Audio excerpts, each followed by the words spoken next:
Well, at this point in the MLB season, most teams know whether or not they'll be making a playoff run, and it looks like the Cubs realize they are not one of those teams.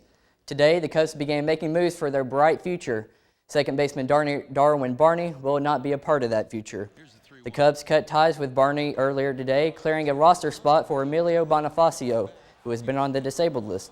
Barney took a 2-day paternity leave earlier this month, giving Arismendi Alcantara an opportunity to be his successor. Alcantara was supposed to be the one sent back to the minors, but instead the front office decided to send Barney. Barney joined the team in 2010, where he hit .276 and later won a Gold Glove in 2012. But since then, his stats have been in a downward spiral. The Cubs have 10 days to trade, release, or place Barney on waivers. And we'll stay with the Cubs as they took on the Padres tonight.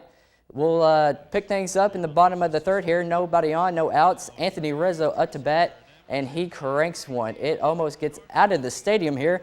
Cubs up 2-0. And then in the bottom of the seventh, no one on, one out when Arismendi Alcantara blasted.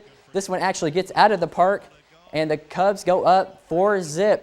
And then staying in the bottom of the seventh, Anthony Rizzo up again. It's the Anthony Rizzo show, and he hits another homer. It goes opposite way into left center, his 25th of the year. The Cubs shut out the Padres as they win 6-0. Well, when Adam Wainwright got the nod for last week's All-Star game, he was probably hoping people would be talking about his pitching afterwards. Instead, Wainwright faced allegations of him giving pitches to Derek Jeter. Tonight, Wainwright looked to get back to business with his first start since the All-Star game. Let's go on out to Busch Stadium. This is the first of a 2-game series against the Rays. Adam Wainwright there looking to get things going. We'll start in the bottom of the first. Matt Carpenter leading off.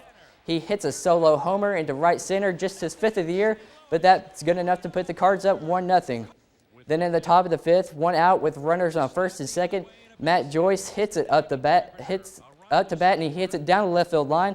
That'd bring home a run. That's good enough to put the Rays up 2-1. Then staying in the top of the 5th, Escobar smacks it into right center, goes over the wall for a ground rule double.